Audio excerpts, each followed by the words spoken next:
According to a recent Gallup poll, more than a third of U.S. residents have never heard of the year 2000 bug. Of those who have, 4 out of 5 shrug it off as a technical problem that technical types do no doubt solve before a crisis happens. We know date certain that a global computer crisis will occur, only its severity remains to be determined. It is not a question of one thing going wrong, but tens of thousands of things going awry. The ultimate impact on society will depend on 2 unknowns. Number 1, how much progress is made between now and January 1st, 2000. And number 2, how people will respond in advance to the possibility of major disruptions in their lives. This is almost unique in human history. There never has been a man-made technical problem that will impact so many businesses, so many government groups, and cause so many problems at a personal level. When the 20th century ends, many applications will either stop working or produce erroneous results, since their logic cannot accept the transition when the dates change from 99 to 00. The problem will not go away if ignored. Failure to correct it could lead to serious consequences. Right now, governments and businesses are spending hundreds of billions of dollars. With those kinds of dollars being spent, we know there is a significant cause for concern. Experts agree that it's not a question of if it will happen. It's a question of how serious it might be. So what is the problem, and what can we do about it? It's not one, but a series of problems involving computer hardware, software, and data. I'm not a doomsdayer. I'm not talking about the end of life on the planet Earth. But I agree with what has been said so far. If we continue to pretend there isn't a problem coming, doomsday scenarios are conceivable. And we have to stop that. We have to make sure there isn't panic. We have to tell the public, some things you depend on may simply not work. There are no contingency plans, by the way, for IT failure.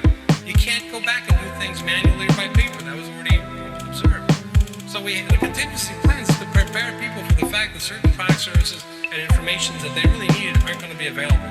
You're going to have to conduct your business, your life, without some things for a while.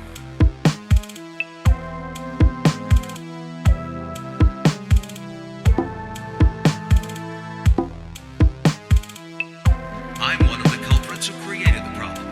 I used to write those programs back in the 60s and 70s and was so proud of the fact that I was able to squeeze a few elements of space out of my program by not having to put 19 before the year. It never entered our minds that those programs would have lasted more than a few years.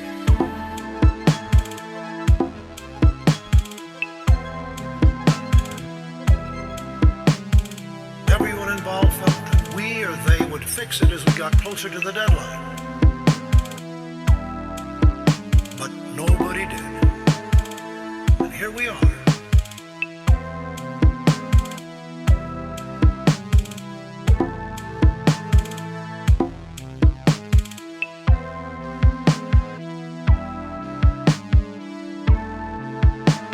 If Y2K were to hit this coming weekend, General Motors could not produce a single car in any one of their 157 manufacturing plants. When people say to me, is the world going to come to an end? I say, I don't know. I don't know whether this will be a bump in the road. That's the most optimistic assessment of what we've got. Fairly serious bump. Or whether this will, in fact, trigger a major worldwide recession with absolutely devastating economic consequences in some parts of the world. We must be Paul Revere. We must tell everyone that the British indeed are coming, or in this case, Y2K.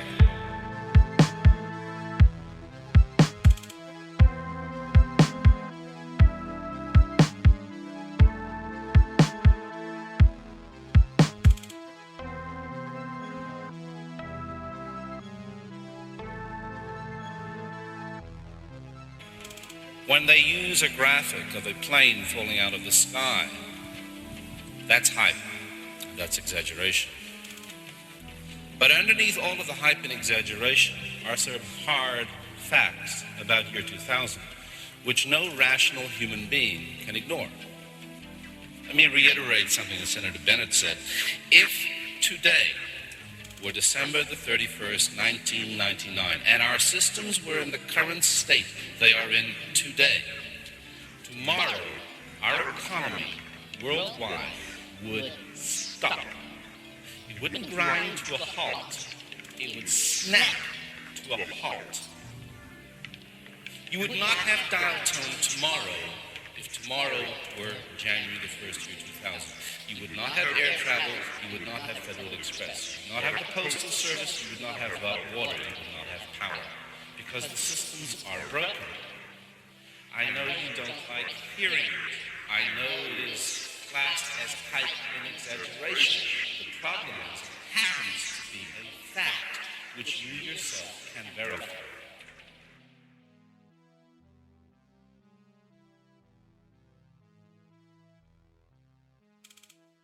Make a list of what you will need. If the power goes out for 2 or 3 days, what are the things you should do now so you won't panic if that happens? Remember, this doesn't have to catch you by surprise. You can be prepared. Do you have candles or lanterns and some lamp oil? Do you have a fireplace and wood? Or lots of warm blankets or sleeping bags? Maybe a kerosene heater with a supply of fuel? If your refrigerator and freezer won't work, how will that affect your food supply? Do you have a backup plan? If your microwave and stove won't work, how will you heat things? Do you have food supplies that don't need to be heated? If water and sewers were affected, do you have adequate bottled water? It is also important to consider what you'll do if the toilets won't flush. What are your alternatives? If the stores are closed and you can't get food, do you have non-perishable supplies on hand? If the pharmacies are closed and you can't get medicine, can you get an extra supply in advance?